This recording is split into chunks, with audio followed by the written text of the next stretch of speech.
사랑하는 교우 여러분, 5월 6일 아침이 밝아오고 있습니다. 오늘도 하나님의 말씀을 통해서 은혜를 나누는 보리떡 함께 하도록 하겠습니다.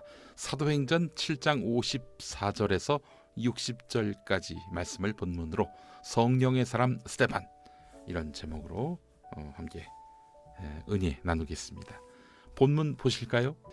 그들은 이 말을 듣고 격분해서 스데반에게 이를 갈았다.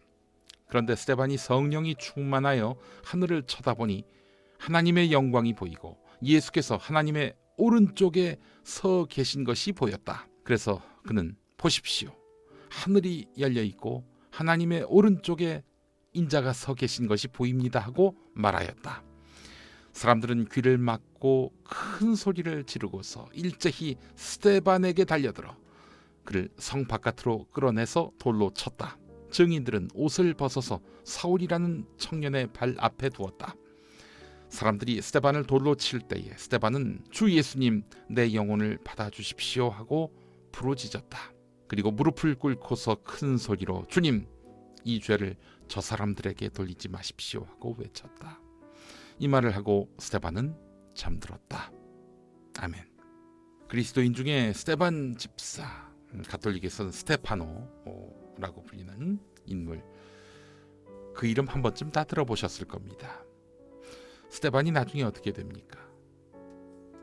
투석형, 즉 돌에 맞아 죽습니다.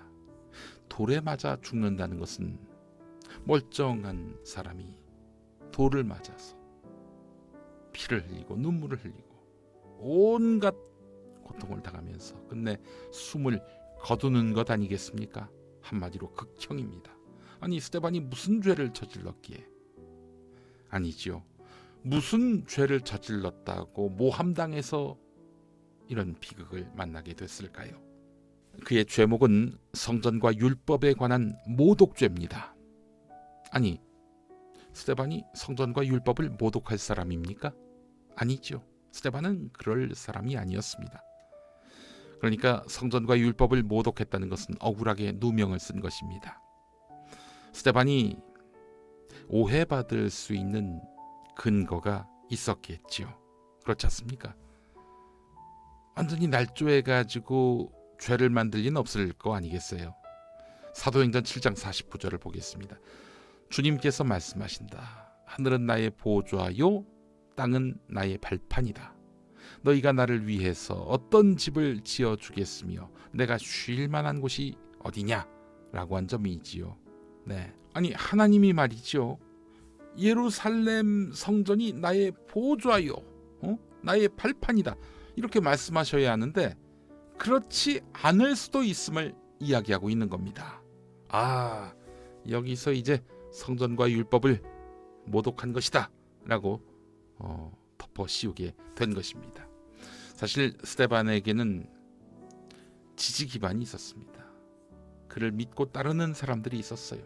그들은 지중해를 기반으로 한 여러 나라와 도시에 살다가 돌아온 유대인들이었습니다. 특히 그리스에 다녀온 유대인들이 대부분이었는데요. 다른 문명과 이미 소통했기 때문에 그들은 이 토착 유대인보다도 훨씬 자유분방하고 넓은 시야를 가졌습니다. 스데반도 그 중에 한 사람이었습니다. 네, 스데반도 디아스포라 유대인 중에 한 명이었던 거예요. 게다가 스데반은 수많은 이적과 표징으로서 많은 사람들을 예수님께로 이끌었습니다. 얼마나 성령의 지혜를 많이 입었던지 토착 유대인 어느 누구도 스데반을 이기지 못했어요. 말로서는 스데반을 이길 수가 없었던 거예요. 물론 영성으로도 스데반을 이길 수가 없었습니다. 그래서 유대인의 시기 질투를 샀던 것입니다. 질투의 대상이 됐다는 이유만으로 스데반을 죽였느냐? 그건 아니죠. 스데반을 위시한 다른 나라에서 돌아온 유대인들을 토착 유대인들은 안 좋아했습니다. 너무 사실 개방적이고 너무 진취적이다 보니까 유대교가 위협을 받을 것 같아요.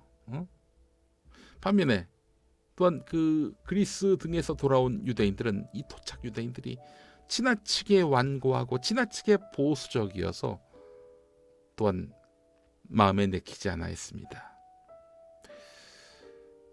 사실 스데반이 나서기 전에는 토착 유대인은 예루살렘 성전으로 먹고 살았던 사람들이었습니다. 또한 다른 나라에서 사는 유대인들도 예루살렘 성전으로 순례를 와야 했었어요. 그러다가 다른 문명을 접하고 돌아온 유대인들, 다른 나라에서 돌아온 유대인들은 예루살렘 성전이 아니라도 진심으로 하나님을 믿고 율법을 따른다면 이런 전통과 관습에 얽매일 필요가 있겠는가라고 생각을 했던 거예요.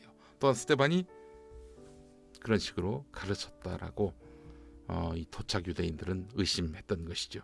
이게 바로 그들의 영린을 건드렸던 것입니다. 그들의 분노를 폭발하게 만들었던 거예요. 당시만 해도 예루살렘 성전은 토착 유대인들의 돈벌이 창구였다 말씀드렸죠. 심지어 다른 나라에 사는 유대인들에게서 헌금을 받고는 성전을 유지했고요. 또한 제사를 그동안 운영해 왔던 것입니다. 이걸로 먹고 살았던 거예요, 한마디로. 그런데 성전이 꼭 예루살렘에만 있으라는 법이 있느냐? 라는 식으로 스데반이 말했던 것이죠. 이게 바로 성전을 모독했다 라고 뒤집어 씌우는 그런 빌미가 됐던 겁니다. 게다가 스데반이 좀 말을 잘합니까? 그래서 토착 유대인들은 화가 났던 거예요. 야, 이대로 내버려 뒀다가는 이 성전을 유지할 수 없겠구나. 저 스데반이 우리의 기반을 완전히 갉아먹고 있구나. 이렇게 생각하게 되면서 스데반을 죽이려고 했던 것이죠. 여러분 어떻습니까? 말은 전통을 이야기하지요. 신앙을 이야기하지요. 그러나 그 속에는 돈이 지배하는 사람들, 그런 기득권에 휘말려 사는 사람들, 바로 그들이 스데반을 죽였습니다. 그 이전에는 예수님을 죽였습니다. 예루살렘 성전으로 먹고 사는 이들의 좌판을 뒤엎어버리면서 성전을 정화하신 예수님, 그 예수님의 의도를 아시겠죠? 예수님을 죽여야, 스데반을 죽여야 우리가 먹고 산다. 이 생각에 사로잡힌 자들이 바로 스데반과 예수를 죽였던 것입니다. 여러분, 만약 스데반이 성령 충만한 사람이 아니었다면, 그렇고 그런 속물근성의 사람이었다면 아마 그는 토착 유대인들과 적당히 타협하면서 살았을 것입니다. 그렇다면 오늘의 교훈이 나옵니다. 불의와 타협할 때 성령은 우리 곁에 임하지 않습니다. 불의와 타협할 때 성령 충만함을 기대하는 것은 어불성설입니다. 불이익을 당하더라도 정의를 지키려고 한다. 순수한 신앙을 지키려 한다. 그럴 때 성령이 임하십니다.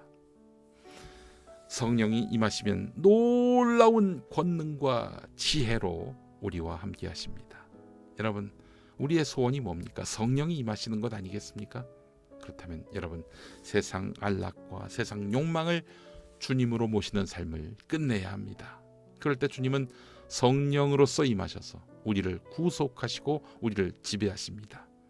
우리는 비로소 주님의 눈을 갖고 주님의 말을 하게 되는 것입니다.